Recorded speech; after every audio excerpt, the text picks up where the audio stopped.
One of the interesting things that we get to observe out there in the sim racing community is buying habits, or should I say, buying justification.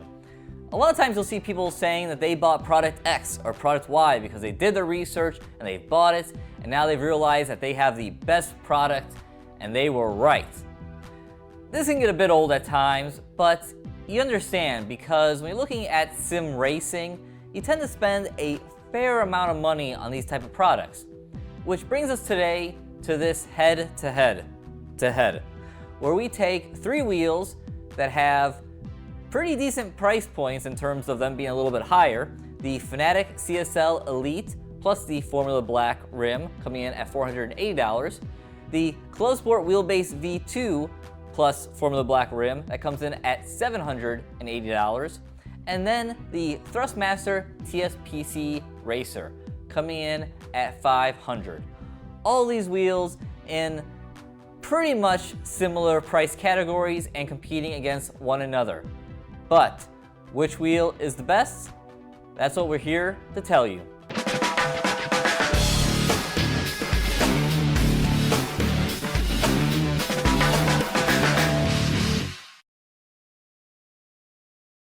Sim racing chassis provided by Next Level Racing. Check them out at nextlevelracing.com. A lot of love went into testing these three different wheels. First up, I picked two sims that I really trusted when it came to force feedback and physics, and that was iRacing and Assetto Corsa. And not only did I choose both of those sims, but I also chose their latest and greatest cars that have the best tire models. I also drove track combos that I had recently raced and I'm very familiar with to remove myself as a variable as much as possible. Then on top of that, I ran fuel stints to get a good feel of how the wheels hold up over a long run. So we're not going to mess around here, and we're going to jump right to the point, and we're saying that the Fanatec ClubSport Wheelbase V2 is the best wheel here. It's just better when it comes to design, materials, performance. It was just ahead of these two wheels.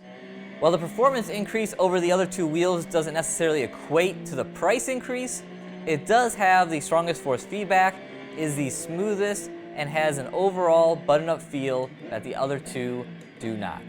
While our normal company line is that better equipment doesn't make you necessarily faster, but makes you more consistent, and that's based off of not only our experience, but seeing many alien sim racers over the years drive on some very basic equipment.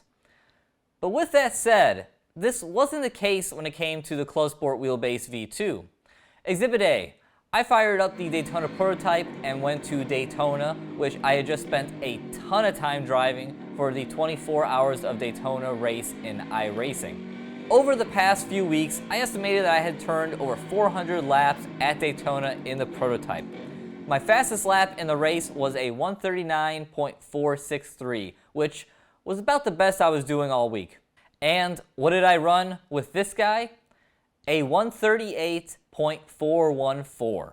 Clearly the race had helped me because I was consistently running 139 flats with the TS-PC Racer and the CSL Elite, with a lap or two dipping into the 38. But I was able to string multiple laps in a row in the 38s with the ClubSport Wheelbase V2, which was pretty impressive. I saw the same thing driving the Porsche 911 GT3 Cup car at Sebring in iRacing. Again, after turning a good number of laps with the car and track combo and running mostly low 206s with some 205s sprinkled in, I fired up the ClubSport Wheelbase V2 and ran a 204.892. So while I didn't feel like subjectively that the ClubSport Wheelbase V2 was that much better than these two other wheels, and I still believe that a fast driver is a fast driver no matter what equipment they use, we have some objective information here that showed that I was indeed faster with the ClubSport Wheelbase V2, and that's pretty impressive. But I do want to note before you think that the ClubSport Wheelbase V2 is the best thing since sliced bread, that I did have some cons that I experienced while driving it. I mentioned this before in the Fanatec CSL Elite review, and I felt it again while testing for this head-to-head, and that's the on-center feel of the wheel. When you're going down the straights or just turning the wheel to enter the corner, it feels like the wheel is constantly trying to recenter itself, and it's annoying. You do eventually get used to it, so I don't want to make it more of an issue than it is, but it's an undesirable trait. Like for the CSL Elite review, I tried again to tune it out, trying different settings for shock, force, spring, and damper, but anytime I did, I just killed the feel of the wheel. And since I found it to be really prominent at Sebring, a bumpy track, I took the 911 to Circuit of the Americas to see what it was like on a smooth track. The vibration down the straights did reduce, but the on-center fight was still present. I wanted to make sure that I noted these cons to get ahead of the next logical question I assume I would get, and that is the ClubSport Wheelbase V2 better than a direct drive wheel? And the answer is no. I spent a lot of time driving the SimExperience AccuForce wheel, sampled an OSW wheel, and also sampled a Bodner V2 wheel. And those wheels just don't have that same kind of vibration that I get here in the ClubSport Wheelbase V2. Those wheels are perfectly smooth until you hit a bump. And when you hit a bump in the road, then it transfers that bump. There's no excess rattling or vibration going on there from something rattling inside the wheelbase to try to simulate this with a direct drive wheel. It's just proper. If it happens on screen, then you get that feedback. So I just wanted to go and get ahead of that and let you know that direct drive wheels are still superior to, say, the ClubSport Wheelbase V2. But south of the direct drive wheels, this is pretty much the next best thing that you can get, especially when you pair it with the Formula Black steering wheel from Fanatec, because that keeps it at a price point below the direct drive wheels, versus if you were to go and get the Xbox One Universal Hub from Fanatec, which then increases the price up into direct drive category and makes this a little bit more of a questionable route to go for your wheel purchase. Now that we have a winner for our head-to-head, being the ClubSport Wheelbase V2, apologies to those of you who like a big unveiling at the end, just kind of wanted to put it out there right away. We now do have to decide a runner-up to the CSW V2. Will it be the Fanatec CSL Elite paired with the Formula Black rim, or the Thrustmaster TS-PC Racer? But the thing is, this race between these two wheels is unbelievably even. Force feedback is virtually the same. There were times when the TS-PC Racer would feel a little stronger, and times when the CSL Elite felt a little stronger, depending on the car and title, but averaging it all out, they're pretty much on even footing. I also didn't feel any force feedback fade during a long driving session with both wheels, which is good. Smoothness is where you see two different approaches adding up to the same result. Through the rotation of the wheel, the TS-PC Racer was more consistent. It's a pretty smooth turn, but throughout the rotation you can feel, for lack of better words, some minor bumps in there. It certainly does relay to you that there is a belt drive in there. The CSL Elite, on the other hand, is inconsistent. At some points in the turn, it feels very smooth, smoother than the TS-PC Racer. But there are other times when it feels like the belt releases and catches abruptly that don't feel as good. It also has the same on-center oscillations as the ClubSport Wheelbase V2 does, but they're intensified in a package that doesn't feel of the same quality as the CSW V2 base. The annoyances I had with the ClubSport Wheelbase V2 are amplified with the CSL Elite. Like force feedback, once you even out the pros and the cons of the smoothness of both wheels, you're left with pretty much a tie. Both wheels utilize nice belt drives, but do so in different routes, resulting in different pros and cons. So if the force feedback and the smoothness is a draw, how do we differentiate these two wheels? Well, we turn to their steering wheels. The TS-PC Racer comes with a new Formula-style steering wheel, which I think is a smart move, since probably 75% of sim racers drive open wheel or GT cars that use this style rim. The CSL Elite wheelbase either comes without a steering wheel or can be bundled with the ClubSport steering wheel Formula Black as part of the CSL Elite Racing Wheel formula for PC. So we went with that route. And how do they stack up against each other? Pretty tightly, although the Fanatec Formula Black does more things right. The Formula Black looks more the part than the Thrustmaster TS-PC steering wheel. It uses nicer feeling materials on the hand grips, has more buttons, and its paddle shifters have a little more of a positive click than the Thrustmasters. It also has rev lights and a screen to display what gear you're in, if the game supports that feature, which is nice but becoming less and less important as people move to VR or just have their line of sight set up to look at the on-screen car info like I do. But with that said, it's still a tight race between these two steering wheels. And why is that? Ergonomics. The Fanatec ClubSport Formula Black steering wheel at 26 centimeters diameter and smaller size hand grips really make my hands cramp. I ran a triple stint with the wheel in the iRacing Daytona 24-hour race, and I spent the next 24 hours massaging my hands. Now, I'm not going to entirely blame the rim, as I can have a death grip at times, thus why I wear gloves, but a larger diameter and larger grips sure would be nice. This is where the TS-PC Racer steering wheel steps in.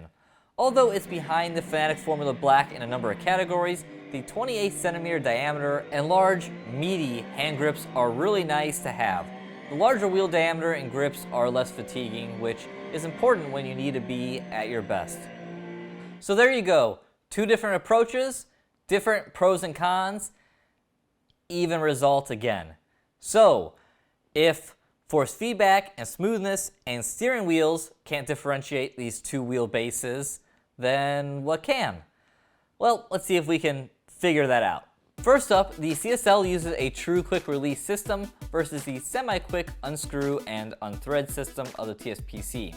The TS-PC base uses higher quality plastics and has a metal bottom plate to hard mount versus the bonded metal fittings on the CSL Elite. But the CSL Elite has smaller packaging, but the TS-PC Racer design is more coherent and looks better. They both have modular cable design, which is much appreciated when you're swapping out wheels as much as I was. The CSL Elite base has rev lights that you never see because the wheel is in the way, and has rev lights itself. And as I explained earlier, there's a good chance you don't use either of those anyway. The only other wheel that's at a reasonable price to put on the CSL Elite is the ClubSport steering wheel BMW GT2 for $250, while the only other reasonable wheel to put on the TS-PC Racer is the Alcantara 599 Evo 30 for $180. The CSL Elite power supply looks like and is as heavy as a brick, while the TS-PC Racers looks like a turbocharger and also weighs as much as a brick.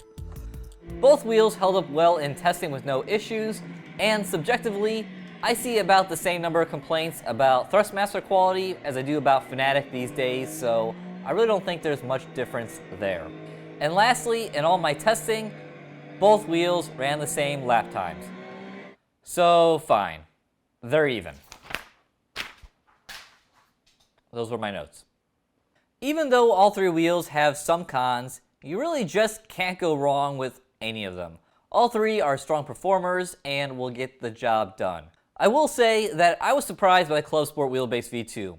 Even though we knew it was a very good wheel, it didn't subjectively strike us as way ahead of the other two, and made us wonder if the price premium was worth it. But after being able to run fast lap times after fast lap times, the ClubSport Wheelbase V2 proved its worth. Being the most recently reviewed wheel, the Thrustmaster TS-PC Racer really didn't show us anything new in the head-to-head, just continued to be a solid performer. No, the enthusiast wheel from Thrustmaster didn't perform to the ClubSport Wheelbase V2 level, but it does live up to its $500 price point with strong and smooth force feedback and a meaty formula-style rim to hold on to. The CSL Elite has some redemption to do coming into this head-to-head. While there was clearly a good wheel there when we reviewed it, the pre-production wheel we had exhibited silly issues, such as sloppy threaded inserts and the propensity to bounce up and down when only mounted with 2 bolts. Plus, the CSL steering wheel P1 wasn't the most impressive thing to hold. At the end of the review, I said that if Fanatec figured out a way to overcome these mounting issues and release some more desirable sub $200 rims, we think that the Fanatec CSL Elite wheelbase would be a lot more attractive.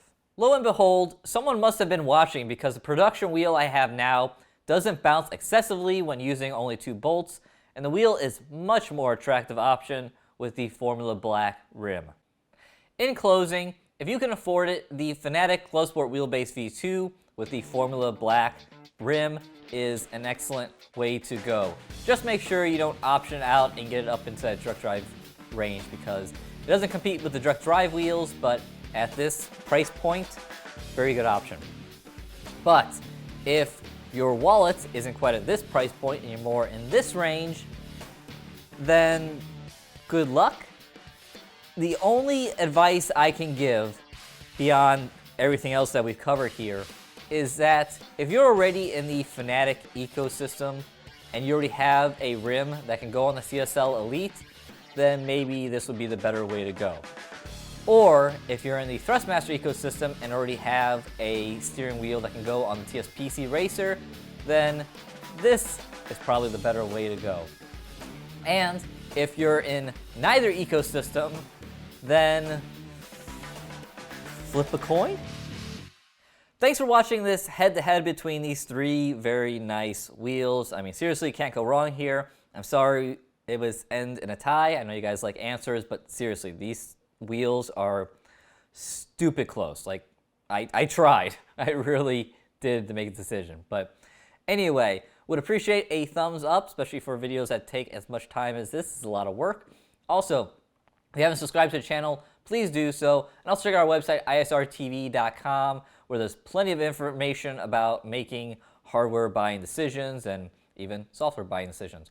Also, check out the Amazon affiliate links in the description below. Click on the link, shop through Amazon. Doesn't cost you a thing, kicks a little bit back. And on a personal note, I also have a link down there to a video that I released earlier that talked about my mom who's battling stage 4 cancer. If you want to check that out, and if you could help donate, would greatly be appreciated. And all those who have donated, both from me and from her, really appreciate it. Talked to her, and she was blown away by how many of you guys donated money and sent well wishes. I mean, she just couldn't believe it. So again, thank you for that. So I'm John Sable. Thank you for watching Inside Sim Racing. See you guys next time.